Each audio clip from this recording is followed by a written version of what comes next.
আমার মায়েরা, আমার বোনেরা, আপনারা যদি আপনার স্বামীকে যদি মনে করেন বলা প্রয়োজন, সবাই বলতে হবে না যে আমরা ইনশাআল্লাহ আমরা হালাল খাবো, আমাদের ঘরে আমরা হালাল রুজি নিয়ে আমরা জীবন যাপন করব, আমাদের কিছু ঋণ আছে, আমরা সেই ঋণ পরিশোধের জন্য সকলে মিলে দোয়া করব। এক সাহাবী নবীজির নিকট আসছেন যে আমরা অনেক ঋণগ্রস্ত, আমরা অনেক অভাবগ্রস্ত।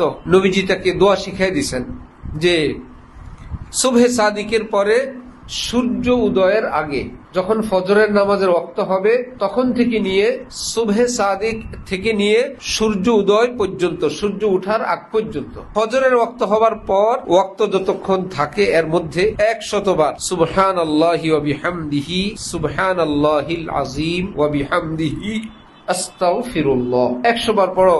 নবীজি তাকে বললেন ইনশাআল্লাহ আল্লাহ পাক রিজিকে বরকত দিবেন। বেশ কিছুদিন পর ওই সাহাবী এসে নবীজির দরবারে উপস্থিত হয়ে বললেন, ইয়া রাসূলুল্লাহ, আপনার দোয়া এবং আপনার নসিহতের বরকতে, ওই আমলের বরকতে আল্লাহ পাক আমাকে সীমাহীন নেয়ামত দান করছেন, অনেক নাজ নেয়ামত দান করছেন, এবং অনেক বান্দেগানরা আমাদের পরিচিত এই আমল করে আল্লাহ পাক তাদের রিজিকে বরকত দিচ্ছেন। আমার শায়েখের কাছে একজন জুমার পরে এসে আমার সামনে মুসাফা করতে বলতেছে, হযরত, আমার অনেক ঋণ ছিল, আপনি আমল দিছিলেন, আলহামদুলিল্লাহ আমার ঋণ পরিশোধ হয়ে গেছে, আমি এই বছর ওমরায় যাব, দোয়া করবেন। ওমরার সফরেও রওনা হয়েছে। সুবহানাল্লাহ। আল্লাহ আমাদেরকে ঋণ মুক্ত জিন্দেগি দান করেন।